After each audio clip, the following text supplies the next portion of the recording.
Welcome to Fortune Forecast. We are going through the book titled The Master Key System. It was published in 1916 by Psychology Publishing. The author is Charles F. Haanel. Originally intended as a 24-week correspondence course. If you have been following along from the first part, you will notice that the author has an introduction, then the lesson itself with an exercise followed by a question and answer session. So each section that we've been reading through has the same format, gives us a chance to digest, to put something into practice, and through the question and answer, we have an opportunity to confirm if we do understand the information that the author has shared with us. If you are new to the channel, welcome. I'm glad that you found us. And to our Fortune community, welcome back. And if you are interested in hopping right over to this lesson, please go to the description and hit that timestamp and we'll take you right there. Before moving on to the next part, I'd like to share with you my thoughts on the previous section. Have you ever wondered why sometimes some things have come so easy to you and then others have not? And the question is, when they say that the stars line up, well, it could be that certain things do line up. And if we really digest what we've learned in our previous chapter, it will soon be revealed to the reader that the power to focus, the power of attention is critical in that law of attraction. It is important to also understand that giving and receiving is a very big factor of that.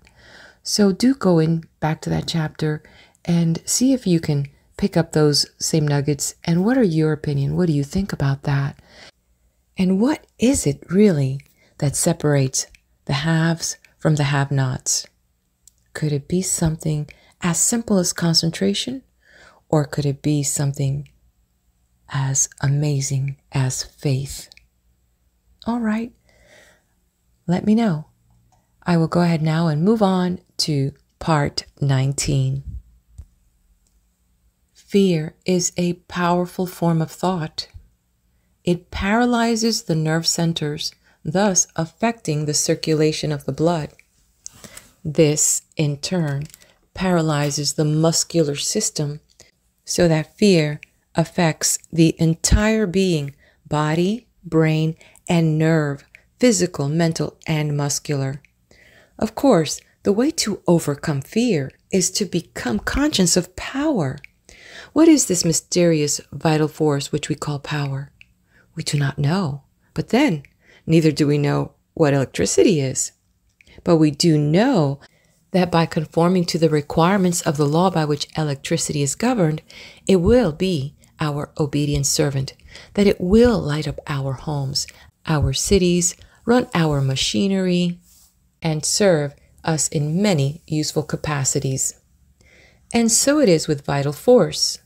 Although we do not know what it is, and possibly may never know, we do know that it is a primary force which manifests through living bodies, and that by complying with the laws and principle by which it is governed, we can open ourselves to a more abundant inflow of this vital energy and thus express the highest possible degree of mental, moral, and spiritual efficiency. This part tells of a very simple way of developing this vital force. If you put into practice the information outlined in this lesson, you will soon develop the sense of power which has ever been the distinguishing mark of genius. Part 19. The search for truth is no longer a haphazard adventure, but it is a systematic process and is logical in its operation. Every kind of experience is given a voice in shaping its decision. 2. In seeking the truth, we are seeking ultimate cause. We know that every human experience is an effect. Then, if we may ascertain the cause, and if we shall find that this cause is one which we can consciously control, the effect of the experience will be within our control also. 3. Human experience will then no longer be the football of fate. A man will not be the child of fortune, but destiny. Fate and fortune will be controlled as readily as a captain controls his ship, or an engineer his train. 4. All things are finally resolvable into the same element, and as they are thus translatable one into the other, they must ever be in relation and may never be in opposition to one another. 5. In the physical world, there are innumerable contrasts, and these may be for convenience sake, be designated by distinctive names. There are sizes, colors, shades, or ends to all things. There is a North Pole and a South Pole, an inside and an outside, a seen and an unseen. But these expressions merely serve to place extremes in contrast. 6. They are names given to two different parts of one quantity. The two extremes are relative. They are not separate entities, but are two parts or aspects of the whole. 7. In the mental world, we find the same law.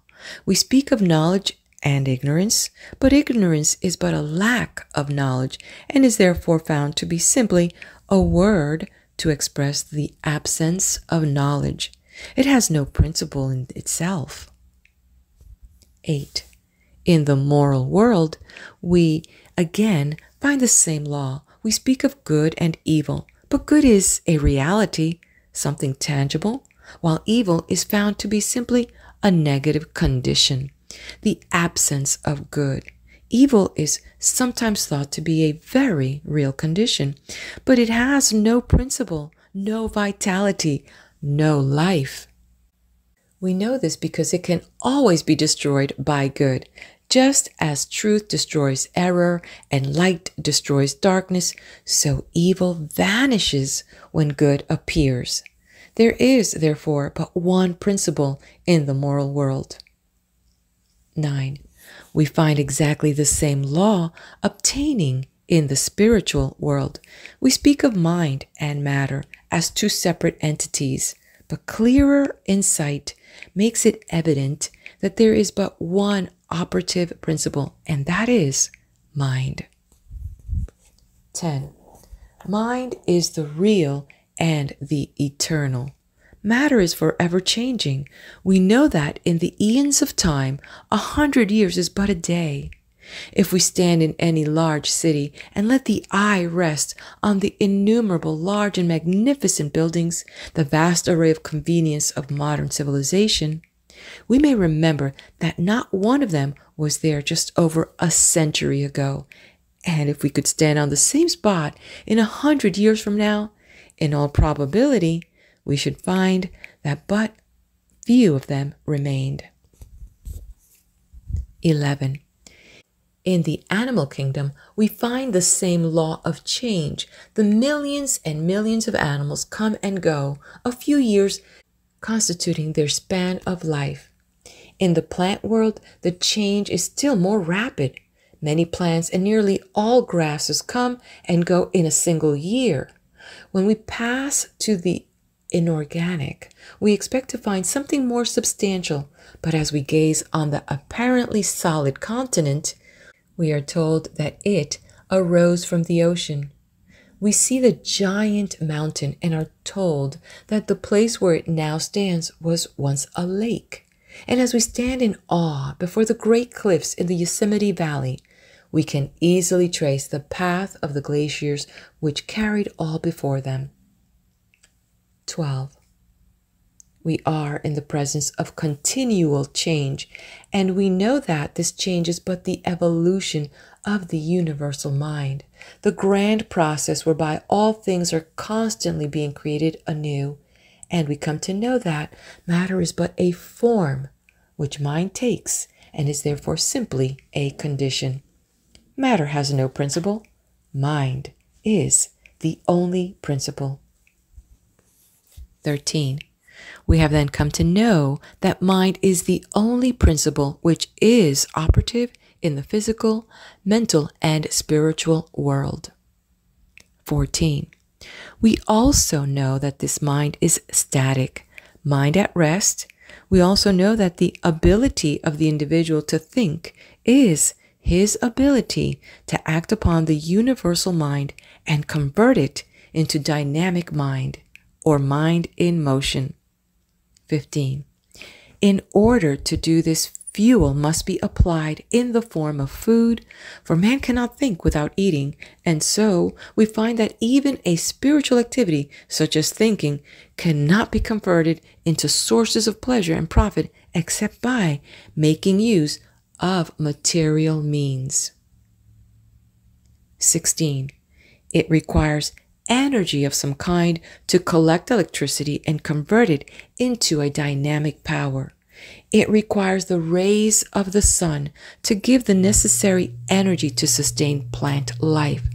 So it also requires energy in the form of food to enable the individual to think and thereby act upon the universal mind. 17. You may know that thought constantly, eternally is taking form, is forever seeking expression, or you may not. But the fact remains that if your thought is powerful, constructive, and positive, this will be plainly evident in the state of your health, your business, and your environment. If your thought is weak, critical, destructive, and negative, generally, it will manifest in your body as fear, worry, and nervousness, in your finance as lack and limitation, and in discordant conditions in your environment. 18. All wealth is the offspring of power. Possessions are of value only as they confer power. Events are significant only as they affect power. All things represent certain forms and degrees of power. 19. A knowledge of cause and effect, as shown by the laws governing steam, electricity, chemical affinity, and gravitation, enables men to plan courageously and to execute fearlessly.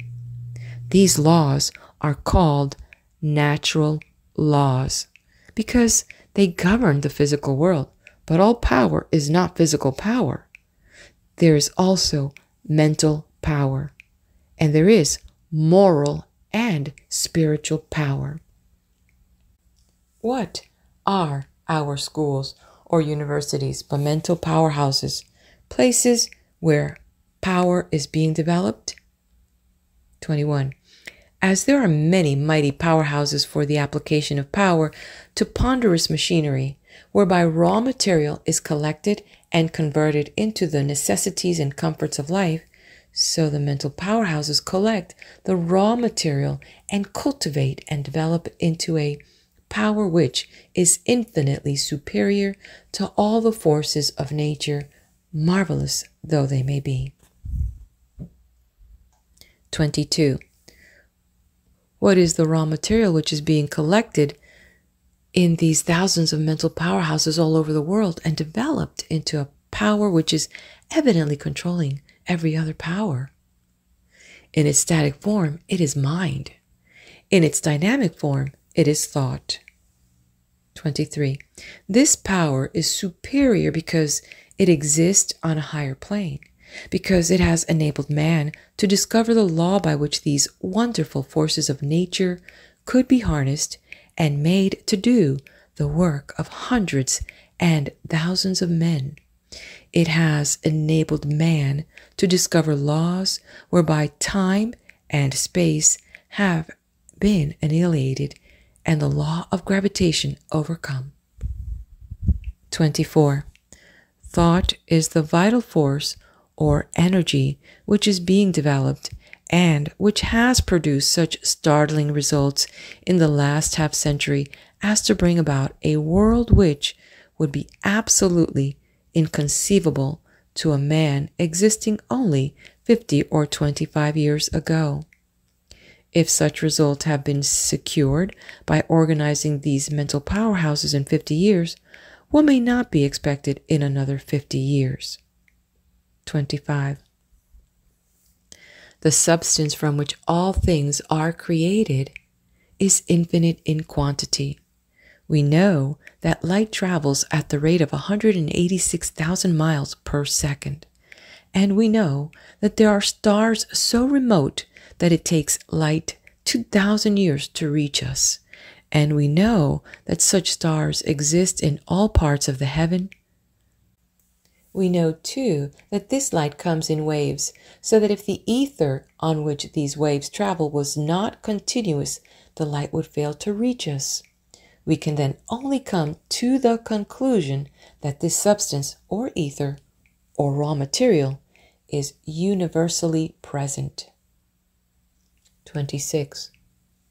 How then does it manifest in form? In electrical science, a battery is formed by connecting the opposite poles of zinc and copper, which causes a current to flow from one to the other and so provides energy. The same process is repeated in respect to every polarity, and as all form simply depends upon the rate of vibration and consequent relations of atoms to each other, if we wish to change the form of manifestations, we must change the polarity. This is the principle of causation. 27. For your exercise this week, concentrate. And when I use the word concentrate, I mean all that the word implies. Become so absorbed in the object of your thought that you are conscious of nothing else. And do this a few minutes every day. You take the necessary time to eat in order that the body may be nourished. Why not take the time to assimilate your mental food? 28. Let the thought rest on the fact that appearances are deceptive. The earth is not flat, neither is it stationary. The sky is not a dome. The sun does not move. The stars are not small specks of light, and matter which was once supposed to be fixed has been found to be in a state of perpetual flux. 29. Try to realize that the day is fast approaching. Its dawn is now at hand, when modes of thought and action must be adjusted to rapidly increasing knowledge of the operation of eternal principles. A quote by Channing. Silent thought is, after all, the mightiest agent in human affairs. Questions and answers. 181. How are extremes placed in contrast? Answer. They are designated by distinctive names, such as inside and outside, top and bottom, light and dark, good and bad. 182. Are these separate entities? No. They are parts or aspects of one whole. 183. What is the one creative principle in the physical, mental, and spiritual world? Answer. The universal mind, or the eternal energy from which all things proceed. 184. How are we related to this creative principle? Answer. By our ability to think. 185. How does this creative principle become operative? Answer. Thought is the seed which results in action, and action results in form. 186. Upon what does form depend?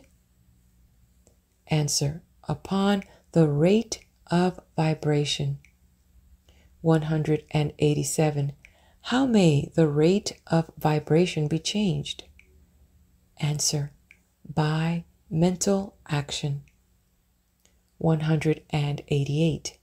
Upon what does mental action depend? Answer: upon polarity, action and reaction between the individual and the universal. 189. Does the creative energy originate in the individual or the universal? Answer: in the universal, but the universal can manifest only through the individual. 190. Why is the individual necessary? Answer: because the universal is static and requires energy to start it in motion. This is furnished by food, which is converted into energy, which in turn enables the individual to think. When the individual stops eating, he stops thinking.